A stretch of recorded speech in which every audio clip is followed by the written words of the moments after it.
ভাই ভাই, জবর একটা ঘটনা ঘটে গেছে। কি ঘটনা রে? পাশের বাড়ির যে বাড়িওয়ালা আছে না, উনাকে তো অনেক ভালো মানুষ ভাবতাম। উনার মেয়ে একটা 1 মিনিট।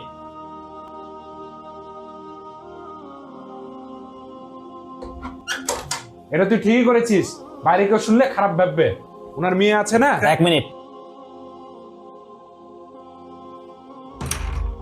আরে আর কত দরজা জানলা লাগাবি? আমি তো আস্তে করে বলছি, কে শুনবে আমার কথা? উনার মেয়ে আছে না। আরে ভাই কি করছিস? থাম তো।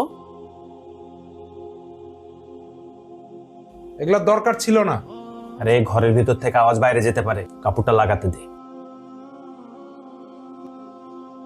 এদিক শোন, আমি তো আস্তে করেই বলছি।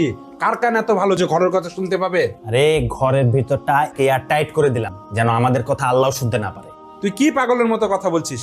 মানুষ যতই আস্তে কথা বলুক, এমন কোনো কথা আছে নাকি যে আল্লাহ শুনতে পায়? যখন জানিস যে গীবত করা মহাপাপ, তারপরও কেন করছিস ভাই?